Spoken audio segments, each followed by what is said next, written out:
भद्रायू भाई वछराजानी bank of Baroda की कायमी नौकरी छोड़कर शिक्षा की ओर चले।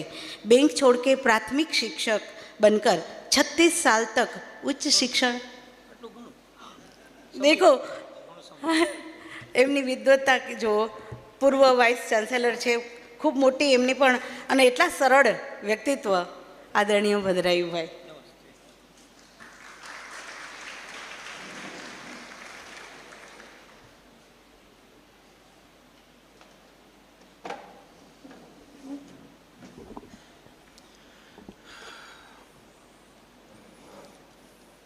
સૌને નમસ્કાર।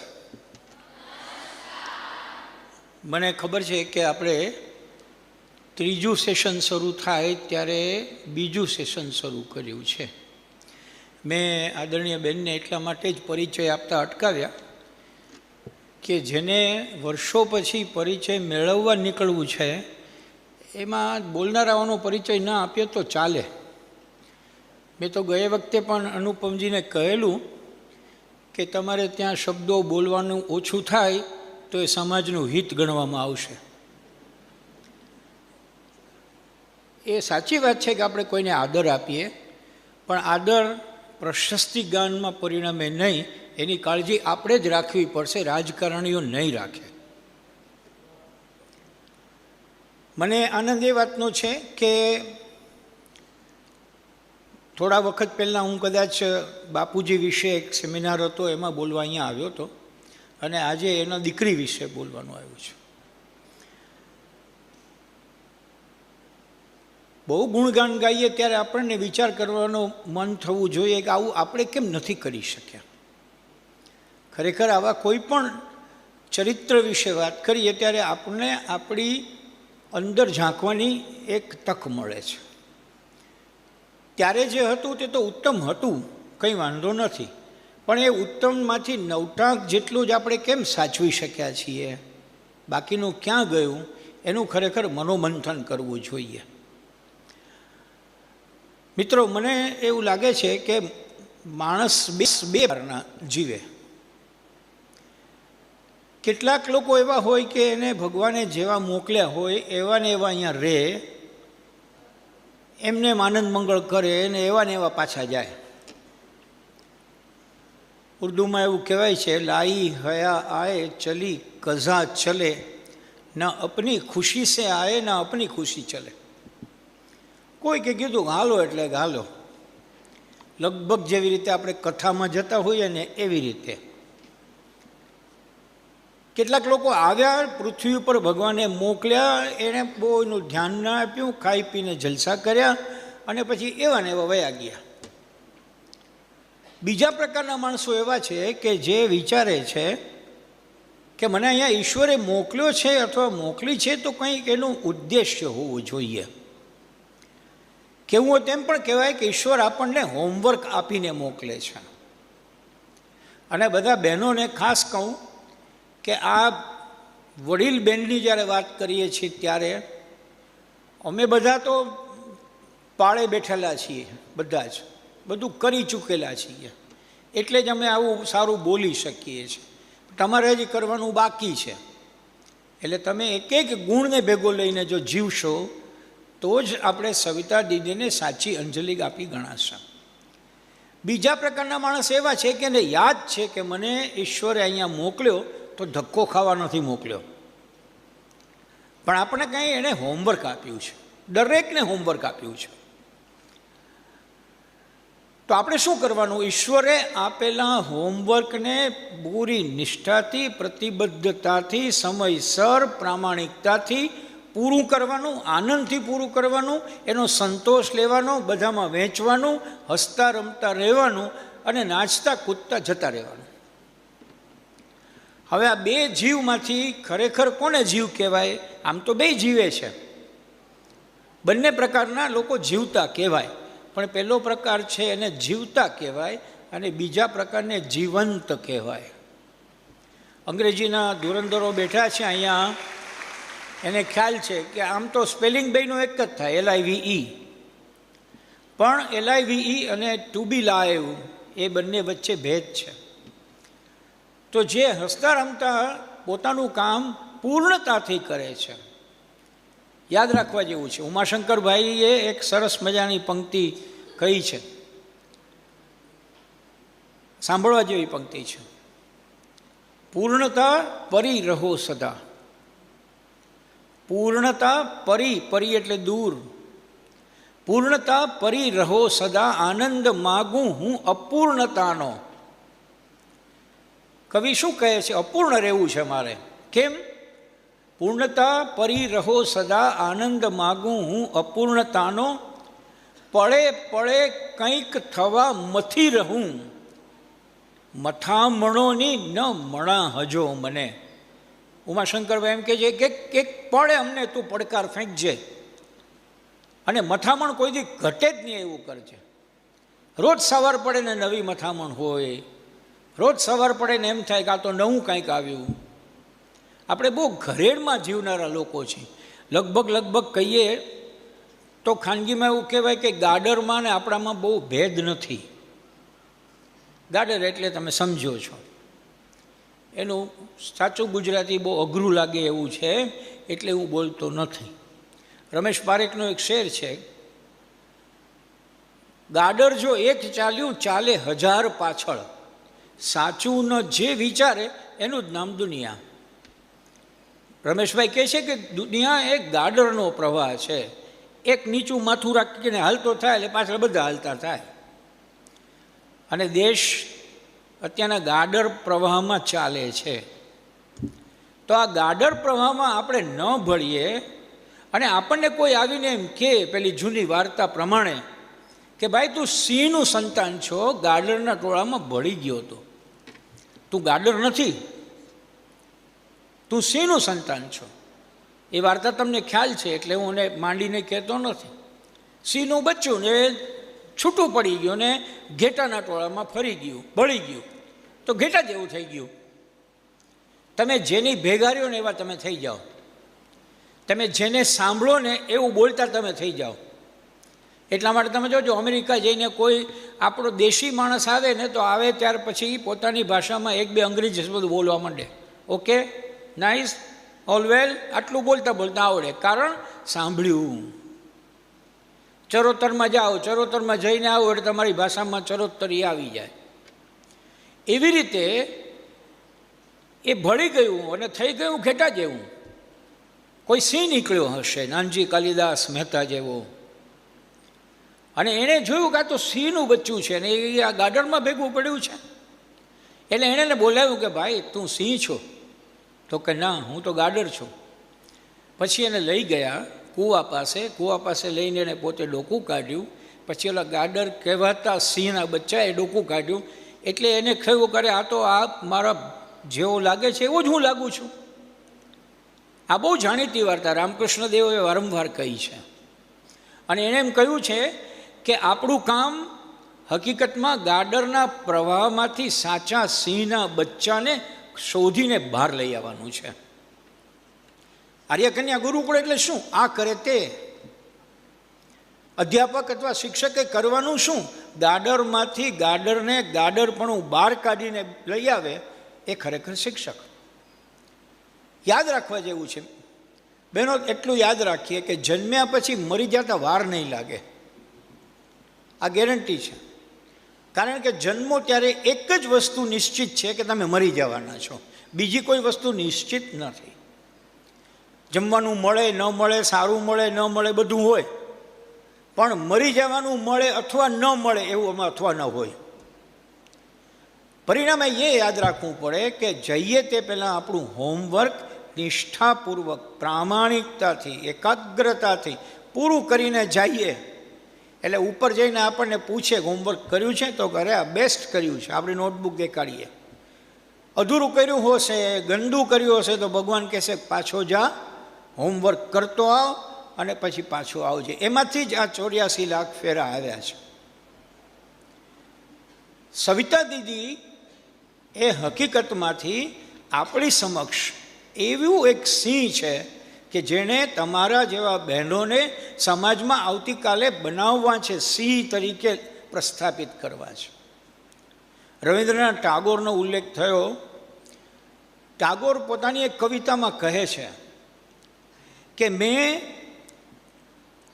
જ્યારે જ્યારે મળે ત્યારે તાજા અને વિશિષ્ટ ફૂલોની ટોપલી ભરી રાખી છે, અને એ ટોપલીને હું મારા ઘરના દરવાજે મૂકી રાખું છું.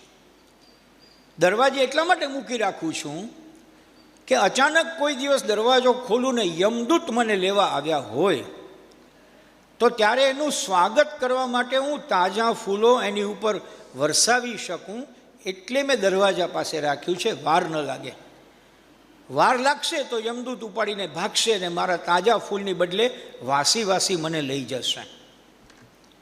યાદ રાખવા જેવું સર, આજે તમે જતા રહ્યા, વિચાર કરો 2006માં એમનું નિર્વાણ થયું અને 6 પછી આજે 26 વર્ષ થઈ.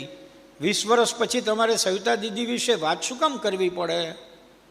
એટલા માટે કરવી પડે કે 20 વર્ષની અંદર આપણે એને ભૂલ્યા નથી અને હજી બાજીના બીજા 20 વર્ષ ભૂલવાના નથી, એટલા માટે છે.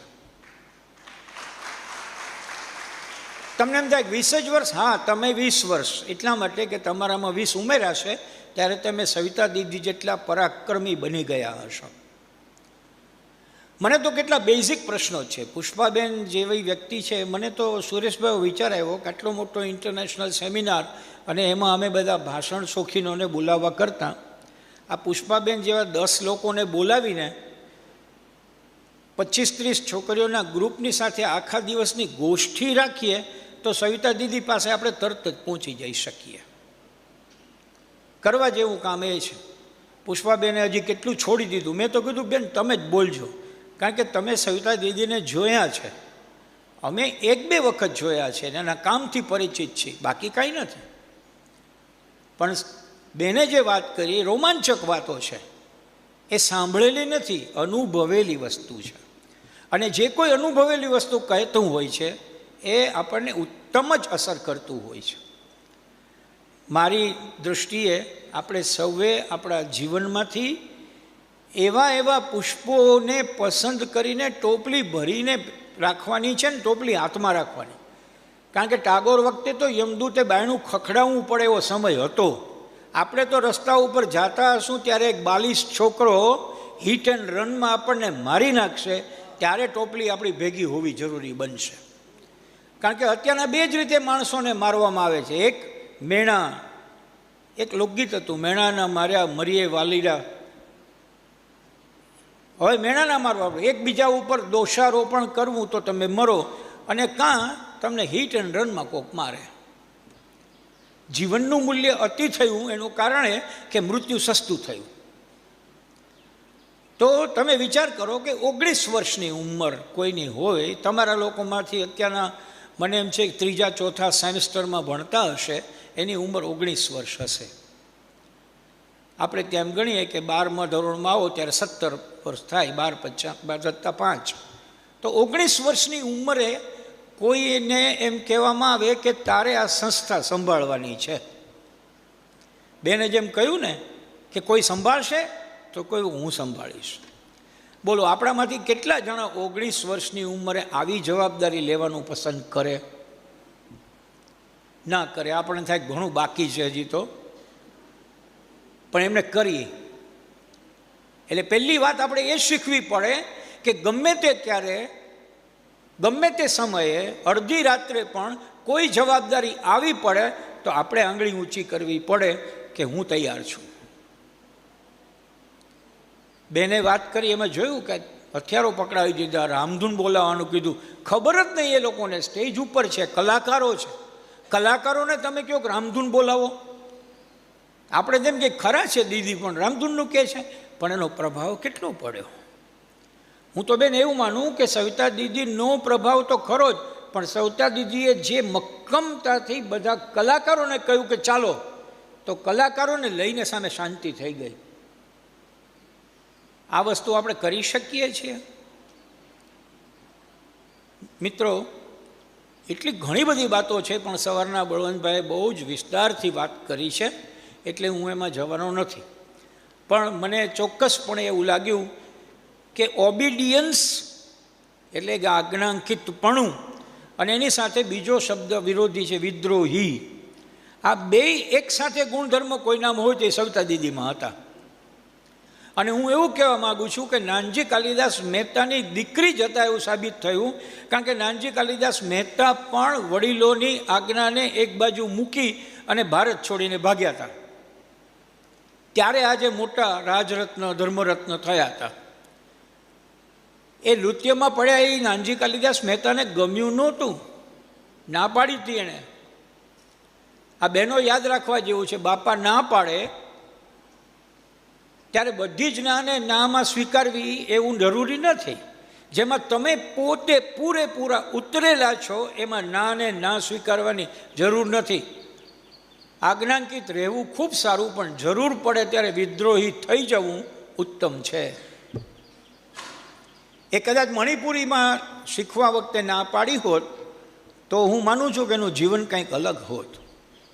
ઓશો એવું કહે છે કે આપણા શરીરની રગે રગમાં નૃત્ય છે.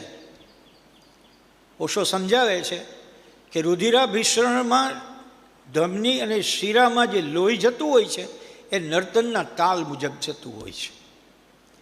પણ એ નર્તનના તાલને એમણે પોતાના જીવનનો તાલ બનાવ્યો. એટલે જ્યાં રહ્યા ત્યાં ઉત્તમ કામ કર્યું અને પોતાને જે થવું હતું તે થઈને ઉત્કૃષ્ટ કામ કર્યું. ઉત્તમ અને ઉત્કૃષ્ટ આ બે શબ્દ વચ્ચે ભેદ છે. મારા વાતનું હું સમાપન કરું. આપણને વિચાર આવવો જોઈએ કે આપણે શું શીખી શકીએ. હું તો હંમેશા એવું માનું છું કે આવા મોટા વ્યક્તિત્વ હોય એની પાસેથી આપણને શું મળે છે જ વિચારવું. એણે શું કર્યું છે એ જાણવું, ન જાણવું એવું નથી, પણ વિચારવું. તમે જુઓ, આમાં 3 શબ્દો બહુ મહત્ત્વના છે. એક ક્ષમતા, બીજું પ્રતિબદ્ધતા અને ત્રીજું એકાગ્રતા.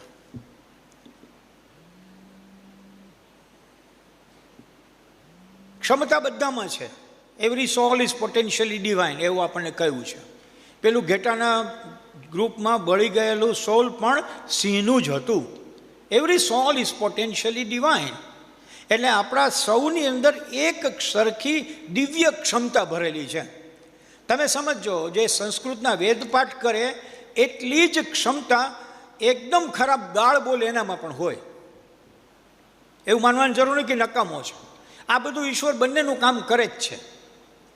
તમને એમ થાય કે ઈશ્વર, હા, ઈશ્વરે ગીતામાં એક આખો અધ્યાય એણે આપ્યો છે કે દૈવી શક્તિ શું છે ને આસુરી શક્તિ શું છે. અને એને સમજાવ્યું છે કે આ દૈવી શક્તિ એ હું છું અને આસુરે હું જ છું. એટલે આપણને કલામ સાહેબ સારા લાગે તો એ પણ શક્તિ એ જ છે, અને ઓસામા બિન લાદેન ખરાબ લાગે તો એ પણ શક્તિ એની જ છે.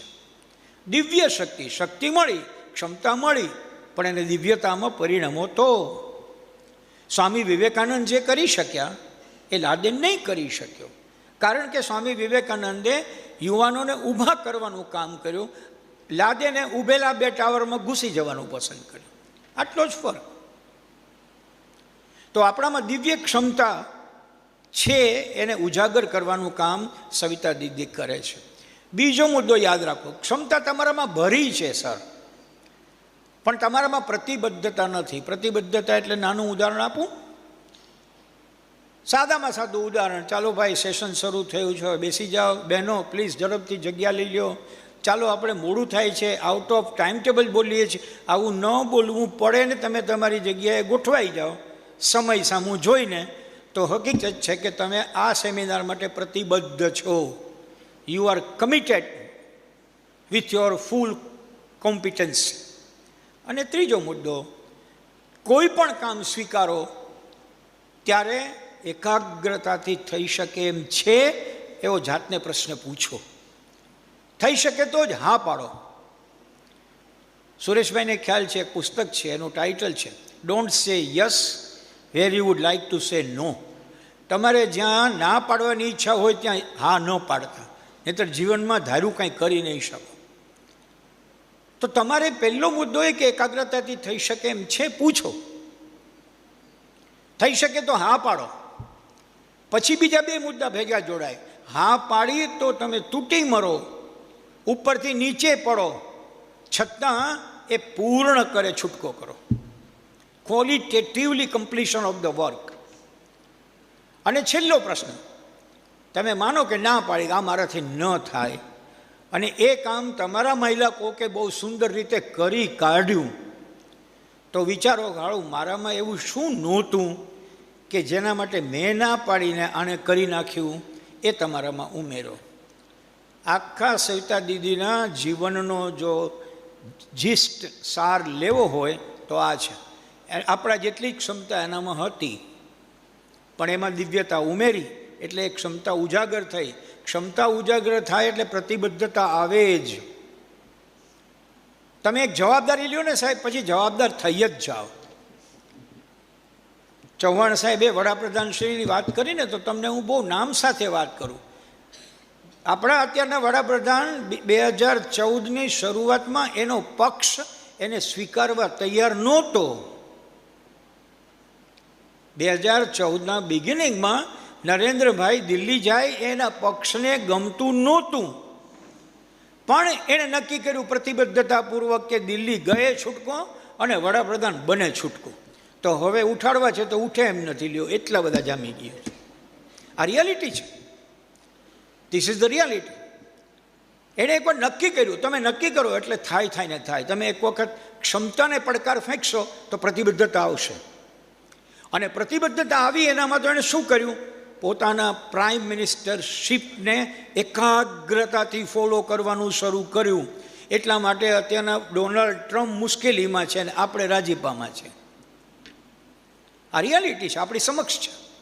પાડોના 3 જ કામ આપણે કરીએ. આપણી ક્ષમતાને દિવ્ય બનાવીએ, આપણી જે પ્રતિબદ્ધતા છે, કમિટમેન્ટ છે એને એકદમ અટલ બનાવીએ, અને આપણી જે કોઈ કામ સ્વીકારવાની પ્રક્રિયા છે એમાં વિશ્વાસપૂર્ણ એકાગ્રતા પ્રાપ્ત કરીએ. આટલા 3 શબ્દોમાં સવિતા દીદીનું જીવન પૂર્ણ થાય. Thank you very much.